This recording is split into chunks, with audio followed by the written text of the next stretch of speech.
and it's chapter 15. Lucy, Lockwood said, stop. You need to talk to me. No, no, I really don't. Stop going so fast. I understand why you're angry, but you've got to realize I didn't know Barnes was going to ask you to do that. No, maybe you could have guessed. Thanks to your stupid article this morning, the whole world knows my psychic link to Annie Ward. I'm suddenly considered central to the case. Lucy, please. Lockwood grabbed my sleeve, forcing me to stop in the middle of the road. We were in Mayfair, somewhere, about halfway home. The mansions were quiet, mostly hidden behind high walls and the swirling mist. It was just gone midnight. Not even the ghosts were around. Don't touch me, I said. I shook myself clear. Because of your article, I came face to face with a murderer tonight, and, funnily enough, I didn't enjoy the experience. You didn't see his eyes, Lockwood, but I saw them, and it felt like he saw me. He can't have done. George's face was turned away from us.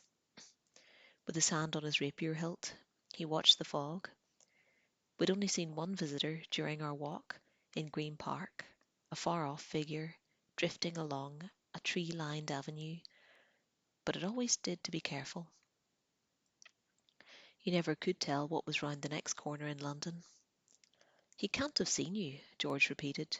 You were behind the glass. Obviously he knew someone was there, and he just wanted to freak them out. That's all there was to it. You're wrong, I said quietly. Blake knew it was me. He'd have seen the article like everyone else.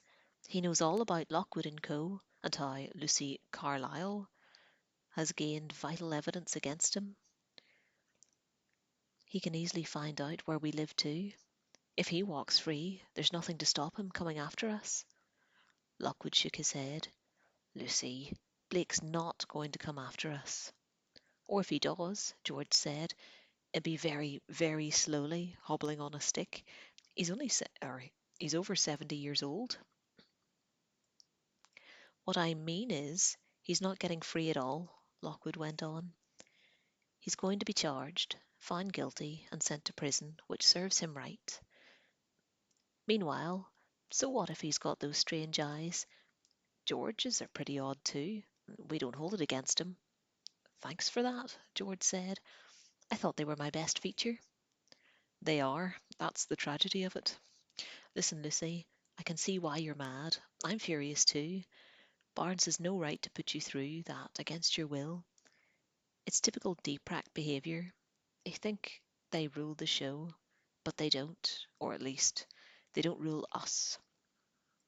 Lockwood raised his arms and gestured at the swirling fog, the silent road. Look around you now. It's past midnight. We're alone in an empty city. Everyone else is asleep, with their doors locked and their charms hanging at their windows. Everyone's afraid, except for you, me, and George. We go wherever we choose, and we're not beholden to Barnes or Deeprack or anyone. We're completely free. I drew my coat around me. What he said made sense, as usual. It was good to be out in the night again, with my sword and my colleagues at my side. The distress of my brief encounter at Scotland Yard was slowly fading. I felt a little better. I suppose you're right, I said. You really think Blake's is staying in custody? Of course he is. By the way, Lucy, George said, here's something that might cheer you up. We saw Quill Kipps while we were waiting for you. He's part of the Fitz group working for Deeprack tonight. He has to do it regularly. It's part of the deal between organisations. Well, let's just say he's been patrolling the sewers this evening. His team's clearly had a close encounter with something nasty down there. I don't mean a visitor. Ugh, you should have seen them. Soaked. I couldn't help but laugh. At least Kip still has a job. Our book, our case book's empty now. Better to be poor than stinky, George said.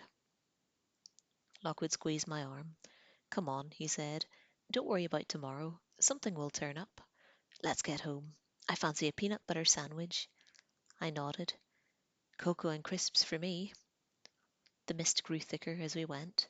It coiled about the iron railings and wound around the ghost lamps, muffling and twisting their intermittent beams. Our boots rang on the empty pavements, echoing strangely on the other side of the road, so that sometimes it seemed as if another trio walked invisibly alongside. In Portland Row, there had been a malfunction with the ghost lamp. Blue sparks flickered at the base of the headpiece, and, instead of their usual fierce brightness, the lens glowed a frail, resentful red. Most of our neighbours' windows were dark, and the curtains were shut. The mist clung close about us as we drew level with our door. Lockwood was in the lead. He reached out his hand to open the gate and suddenly stopped dead. George and I both bumped into him. "George," Lockwood said quietly, "you had Annie Ward's necklace last. What did you do with it?" "I put it up on the shelves with all our other trophies. Why?" "Its silver glass case was sealed. It wasn't loose or anything." "Of course not. What?" "I just saw a light in our office window." He pointed down over the railings. The basement yard was a black pool, diagonally sliced by a faint orange glow from the street lamp outside number 37. Half in and half out of the glow sat the window in question. By day it gave a glimpse of my work chair and the vase of flowers at the centre of my desk. Right now it was entirely flat, as if a black rectangle had been painted on the brickwork. "I don't see anything," George breathed. "It was just for a second," Lockwood said. "I thought it might be a trace of other light, but maybe— No, there it is again." This time we all saw the faint shimmer, faint and fleeting and glinting off the interior of the glass. Shock held us in its grip. None of us moved. "That was a torch," George said softly. I nodded. My skin crawled. "Someone's in our house." "Someone," Lockwood said, "who's not afraid of being out at night, which means they'll be armed. They'll have rapiers or flares at the very least. All right, let's think. How did they get in?" I squinted up the path. "Front door looks okay." "You want me to check round the back?" George said. "They might have busted through the garden door." "But if they hadn't, you'll be stuck outside." "No, we need to work together on this. We'll go in front as usual, only quietly. Come on." He flitted up the path, moving soundlessly on the tiles. At the porch, he halted, pointing in silence to a patch of splintered wood halfway up the door jamb. When he pushed the door, it swung open gently. "They jimmied the lock," George hissed. "As if this was their way in," Lockwood said, "we can trap them down below." He beckoned us close, whispered in our ears, "Okay, we'll check the ground floor, then go down the spiral stairs. I don't want to hear a sound." "What about the upper floors?" "Can't risk it. The landing squeaks. Besides, it's clearly the office they're raiding.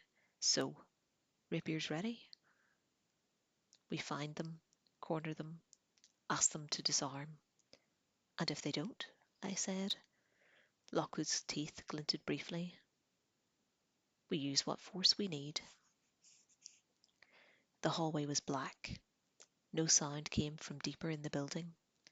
We halted a moment with the door pulled to behind us, letting our eyes adjust.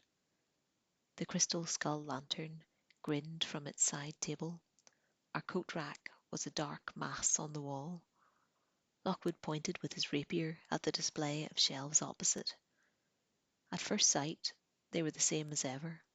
Then I saw some of the masks and gourds were slightly out of position, as if someone had sorted through them with a hasty hand. Far ahead of us, I made out the dull white glow of our thinking cloth beyond the kitchen door. I listened again, heard nothing. I realized I was automatically using all my senses, both outer and inner, as if we were away on business, doing the agent thing. But this was our house, our home, and we had an intruder here. Lockwood motioned with the blade to left and right. George flitted into the living room. I stepped like a shadow into the library. I could sense right away that it was empty. There was no trace of her lingering presence, but it hadn't escaped our guest's attention. Below the shelves, books and papers lay strewn on the floor. Back in the hall, Lockwood waited by the stairs. George's report was similar to mine. Someone's working the place over, he breathed, hunting for someone or something. Lockwood only nodded. We stole forward to the kitchen. Whether or not our enemy had rifled our possessions, it was hard to say, since the room was usually a mess like this. The table was strewn with the remnants of the meal we'd eaten before going out to the garden job, and the work surfaces were clogged with clutter. I noticed the pots of iron filings nestling by the cereal, and a little pile of salt bombs stacked where George had prepared them earlier. None of that was useful to us now. We were in search of human prey. Lockwood advanced to the little basement door. It was very slightly open. With the tip of his blade, he caught the handle and pulled it downwards, softly. Darkness, silence, the top of the spiral stairs. Warm air rose from below, heavy with its smells of paper, ink, and magnesium. The lights were out, and we didn't want to switch them on. From somewhere came a little scuffling noise, like rats nosing through tight spaces in the dark. We looked at one another, clenched our sword hilts tight. Lockwood set foot upon the topmost step, and he descended swiftly. George and I followed, boots barely making contact with the iron. In a moment we were at the bottom. The bare brick room that we stood in was an empty portion of the cellar, occupied only by filing cabinets and sacks of iron. Without lights, it was entirely black, except for a faintly greenish glow shining from the archway on the right. From the opposite arch came the rat-like scuffling. A teasing hint of torchlight darted momentarily and was gone. Drifting softly as visitors ourselves, we double-checked the right-hand arch and found the scene of chaos. Files upended, cupboards open, a sea of papers on the office floor. On George's desk, the ghost jar had been uncovered. The skull was silhouetted in its luminous green plasm. Above it, the disembodied face spun dismally round and round. The rapier room was empty, our storeroom door still locked. All that remained was the rear of the basement, where the trophy shelves were. We flitted closer. Ahead of us, it seemed that someone grew impatient in their search. The rustling noises sounded louder than before. We reached the final arch and looked in. The trophy room was not entirely dark. It rarely is. By night, thanks to the glow of the cases on the shelves beside the door, some of Lockwood's prizes, the bones and blood-stained playing cards, for instance, are entirely harmless. You give them to a toddler to play with because they have no supernatural power, but the others are active sources still, with spectral force that manifests during the hours of darkness. Soft lights glint beneath the glass, pale blues and yellows, lilacs, greens, maroons, shifting, ever-changing, always looking for escape. It's a beautiful sight, but also eerie, and best not studied for too long. Someone was studying them now. A shape stood beside the shelves, a hulking figure, dressed in black. It was a man, broad in the shoulder, and half a head taller than Lockwood. He wore a long coat, with the hood drawn up to hide his face. A bright rapier hung at his belt. He was turned away from us, examining one of the smaller cases with a black gloved hand. He had his torch trained on it closely. Spears of light reflected off facets and extended over the ceiling. Whatever he sought, he didn't find. He tossed the case contemptuously on the floor. "Can I offer you some tea while you ransack our place?" Lockwood said politely. The figure wheeled round. Lockwood shone his torch full into the intruder's face. Despite myself, I let out a gasp. The hood hung forward, curving like a raptor's beak. Beneath this cowl, the face was covered by a white cloth mask. The eye sockets were black slashed holes, another slash, jagged and off-center, forming the mouth. Nothing of the man beneath it could be seen. The intruder was clearly blinded by the torch. He raised an arm against the light. "That's right, put your hands up," Lockwood said. The arm shot down. It reached for the rapier hanging at his belt. "It's 3 against 1, Lockwood pointed out. A swish of metal. The sword was drawn. "Be like that, then." Lockwood raised his blade, stepping slowly forward. Plan C seemed the obvious maneuver in the circumstances. We normally use it on a powerful Type 2, of course, but it works for mortal enemies as well. I went to the left, George to the right. Lockwood held the centre. Our blades were up and ready. We moved steadily inwards, hemming the intruder in. Or so we thought. The white-masked figure seemed unconcerned. He raised his left hand to the sleeves, or to the shelves, and grasped a case that glowed with a dim blue light. Turning, he threw it with appalling force, so that it struck the floor at George's feet. The hinges cracked, the case broke open, and a fragment of finger bone fell out. At once the light escaped, bled outwards like a little cloud, and a faint blue apparition rose from the floorboards. It took the shape of a hopping, deformed creature dressed in rags. It rolled its head, threw back its arms, and with a sinuous, sidelong plunge, sprang straight at George. I saw no more, for the intruder had seized 2 other cases and thrown them at Lockwood and me. Lockwood's bounced but didn't open.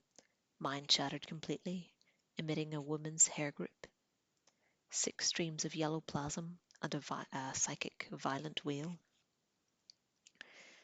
The streams rolled and tumbled on the floor, then rose like striking cobras and swung in my direction. With frantic hacks and swipes, I sliced them to ribbons. Some instantly disapparated and were gone. Others fused and simply returned to the attack. Sorry, that should have been dissipated. I realised once I'd said it. A clash of blades. Lockwood had leapt past and closed in on the enemy. The rapiers met and met again. Beyond them, George parried the sector's flailing blows. He drove it back, wove iron patterns in the air. The visitor I faced was weak and tentative. It was time to snuff it out. I scrabbled in my belt, located a bag of filings, ripped it clear, and tossed it down. A burst of bright, sparking light. The thrashing plasm shrank and dwindled, became a smoking puddle on the floor. Beside me, iron smote iron. Lockwood and the intruder moved back and forth in the centre of the room, exchanging rapid strikes. The man in the mask was fast, his attacks accurate and heavy, but Lockwood remained at ease. He moved in a swinging step dance and sashaying, drifting in a sort of motion. His boots hardly touched the ground. His rapier arm gave delicate twitches, the blade tip changing positions like some nimble dragonfly. George grew impatient with his contest, dropping back a little. He took a salt bomb from his belt and blew his shambling spectre into twinkling motes of sapphire light. The noise distracted Lockwood, who glanced aside. At once the masked enemy swung his rapier at Lockwood's face. It would have been an awful injury if it had struck. Lockwood leaned away. The edge swished past his cheek. With his enemy unbalanced, Lockwood stepped to the side and jabbed his sword forward. The figure gave a cry, clutched at his midriff, and with desperate strikes he drove Lockwood back and, plunging past him, ran across the room. George reached out to stop him. A gloved fist swung and caught George across the cheek and sent him crashing with a moan against a wall.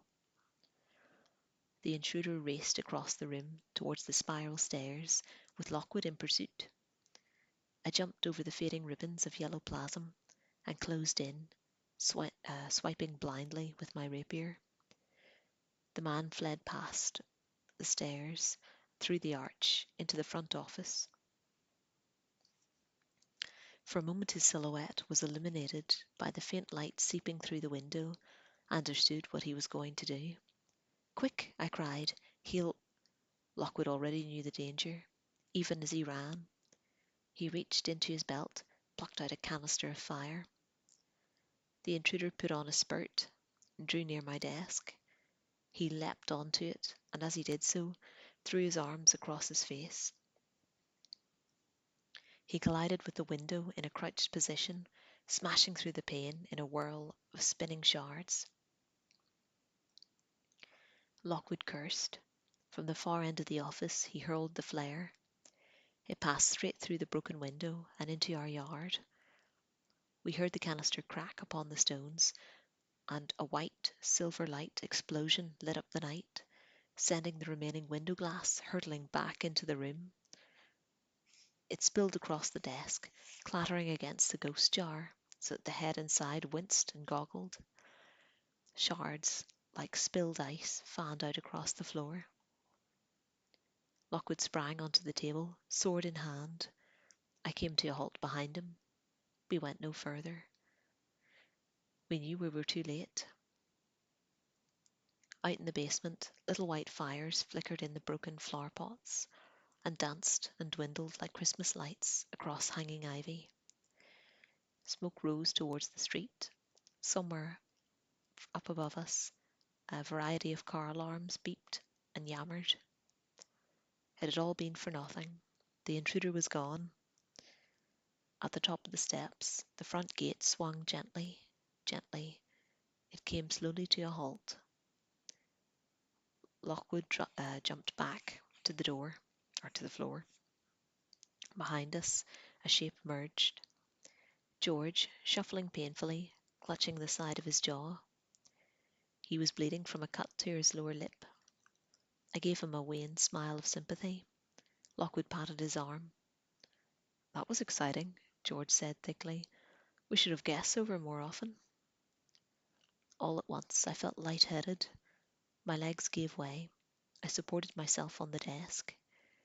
For the first time since the fight began, I remembered the aches and strains left over from the Sheen Road fall.